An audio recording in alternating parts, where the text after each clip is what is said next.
میرے نبی کا پیغام دو باتوں میں دنیا سے جاتے ہوئے میری امت، ایک نماز نہ چھوڑنا، ایک اللہ کے بندوں سے اچھا سلوک کرنا، نوکروں سے، ماتحتوں سے، غلاموں سے انسان بن کے رہنا۔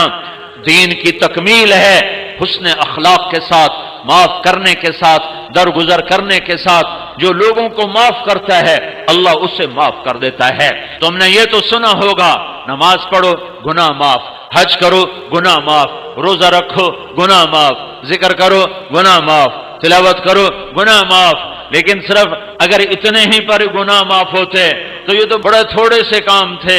میرے نبی کی رحمت للعالمین، رحمت پھیل گئی، رحمت کشادہ ہو گئی، میاں بیوی میں جھگڑا ہو گیا، ہو ہی جاتا ہے، ہو ہی جاتا ہے۔ میرے نبی کے اخلاق ہیں، اگر خامند کو غصہ آئے تو بیوی چپ کر جائے، بیوی کو غصہ آ جائے تو خامند چپ کر جائے۔ مرد ہونے کی غیرت نہ دکھائے کہ میں مرد ہوں، یہ دیکھے کہ اس عورت نے اس کی خاطر بچے جنے، پیٹ پھاڑ دیا، ماں چھوڑ دی، باپ چھوڑ دیا، بھائی چھوڑ دیے، بہنیں چھوڑ دی، ایک بول پہ اس کے گھر آ گئی اور ساری زندگی پرائے گھر گزار دی، اور آگے سسرال والوں کی مرضی اسے سولی پہ لٹکائیں یا محبت سے چلائیں۔ عام طور پر ہمارا معاشرہ، سسرالی معاشرہ بڑا ظالم معاشرہ ہے، آنے والی بچیوں کو تار تار کر کے رکھ دیتے ہیں۔ دوسری طرف سے بھی ظلم و ستم ہے، لیکن بہت کم ہے، بہت کم ہے کہ کوئی بیوی کے عشق میں آ کر اپنے ماں باپ کو دھکا دے دے، لیکن یہ واقعات بہت تھوڑے ہیں۔ زیادہ واقعات یہ ہیں کہ سسرال والے لاتے تو بڑے لاڈ سے ہیں پر پھر اس کی زندگی کو جہنم کی بھٹی بنا دیتے ہیں، چونکہ نبوت والے اخلاق سیکھے ہوئے نہیں ہیں۔ میاں بیوی کی زندگی میں دخل مت دو، میاں بیوی کی زندگی میں دخل مت دو۔ میں ابھی ایک اپنے علاقے کے بڑے ذمہ دار ہیں، ان کے بچے کا نکاح پڑھانے گیا تو فرما رہے تھے کہ میں نے بچے کا گھر الگ بنا دیا ہے، اور میری بیوی نے مجھ سے کہا کہ اس کا گھر الگ بناؤ کہ کہیں ہم میاں بیوی اپنے بچے کی زندگی خراب نہ کر بیٹھیں۔ ہم تو گزار چکے ہیں، یہ دونوں اپنی زندگی گزاریں، کہیں ہماری دخل اندازی کی وجہ سے دونوں میاں بیوی کی زندگی خراب نہ ہو جائے۔ میں ان کو حیران ہو کے دیکھ رہا کہ کوئی دین کا علم نہیں ہے، لیکن بعضی شرافتیں ایسی ہوتی ہیں جو میرا رب فطرت میں ڈال دیتا ہے۔ بہت بڑے ذمہ دار ہیں، لیکن میں قربان جاؤں تیرے اوپر میاں ظفر، تو نے کمال کر دیا۔ قاضی مولوی صاحب کا یہ میری بیوی نے مجھے کہا، ہم بچے کا گھر آباد کر رہے ہیں، کہیں ہماری وجہ سے ہمارے بیٹے کا گھر خراب نہ ہو، ہم اپنے گزار چکے ہیں، انہیں اپنی گزارنے دو۔ لیکن ایسی مائیں لاکھوں کروڑوں میں کوئی ایک ہوتی ہیں، ورنہ بڑی خوشیوں سے ڈولی لاتے ہیں اور پھر اپنے بد اخلاقی سے اپنے گھر کو انگارہ اور بھٹی بنا دیتے ہیں۔ میاں بیوی میں کھٹپٹ ہو گئی، ہو جاتی ہے، ہوتی رہے گی۔ میرا رب کہتا ہے یا ایھا الذین آمنوا ان من ازواجکم واولادکم عدوا لکم فاحذروہم، اے ایمان والو میاں بیوی بچوں میں کھٹپٹ ہوتی رہے گی، جو جنت ہے نہیں ہے، دنیا ہے، ہوتی رہے گی۔ لیکن کیا کرنا ہے؟ مٹانا ہے، بڑھانا نہیں، مٹانا ہے، بڑھانا نہیں، روکنا ہے، اٹھانا نہیں ہے۔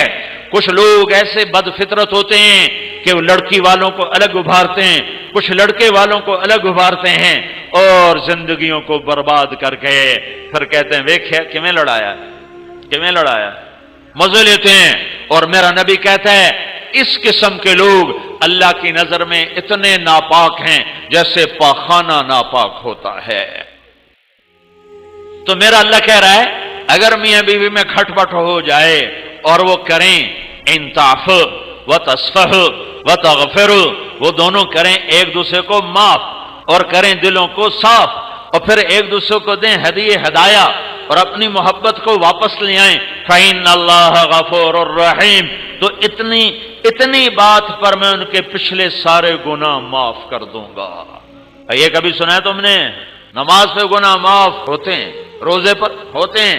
یہ بھی سن لو، یہ بھی سن لو کہ میرا اللہ تمہیں محبت کے ساتھ رہنا کتنا پسند کرتا ہے کہ اگر میاں بیوی جھگڑ پڑیں پھر صلح کر لیں تو اللہ تعالیٰ دونوں کے پچھلے گناہ معاف فرما دیتا ہے۔ حضرت علی سے فرمایا میرے محبوب نے علی طلاق سے بچنا، جب ناجائز طلاق دی جاتی ہے تو اللہ کا عرش کانپ اٹھتا ہے۔ علماء نے فرمایا کوئی شخص یوں کہے انشاءاللہ میرا یہ پلاٹ مسجد کے نام پہ وقف، تو یہ وقف ہو گیا انشاءاللہ، اگر اللہ چاہے تو اللہ تو چاہتا ہے تم اللہ کے نام پہ دو، ٹھیک ہو گیا، گل سمجھ آئی؟ اب ایک آدمی کہتا ہے انشاءاللہ میری بیوی کو 3 طلاق، اگر اللہ چاہے تو میری بیوی کو 3 طلاق، تو علماء فرماتے ہیں یہ طلاق نہیں ہوگی، کیونکہ اللہ نہیں چاہتا تم بیویوں کو طلاق دو۔ اللہ ایک گھر کو کتنا بچانا چاہتا ہے۔ شیطان روزانہ کچہری لگاتا ہے، پھر اپنے شتروگن سے پوچھتا ہے ہاں بھائی کی کر کے آئے ہو؟ ایک کہتا جی چوری کرائی، کا کچھ نہیں کیا۔ دوسرے کہتا جی نماز نہیں پڑھنے دی، کا کچھ نہیں کیا۔ کہا جی میں نے سود کھلا دیا، کا کچھ نہیں کیا۔ کہا جی میں نے جوئے کا اڈا چلا دیا، کا کچھ نہیں کیا۔ کہا جی میں نے شراب کا اڈا چلا دیا، کا کچھ نہیں کیا۔ یہ سارے بڑے بڑے گناہ وہ کہتا نہیں کچھ نہیں کچھ نہیں کچھ نہیں۔ ایک پچھو بھیڑ تو کالڑا شیطان کھلوندا لنگڑ وہاں جی میں میاں بیوی نو لڑایا، کہا واہ واہ پترا کام تو کر دو، اور میں نے میرے ہاں نہ لگ، اس کو آگے بلاتا ہے، اس سے گلے لگاتا ہے، کہتا تو ایتھے میرے نال بو میرے نال بو، کم بخت تو کم تا اے کرتا ہے، تسی کڑا کم کرتا ہے، شراب بھی دی شراب دی جانتا ہی، بے نمازی دی غفلت دی جانتا ہی،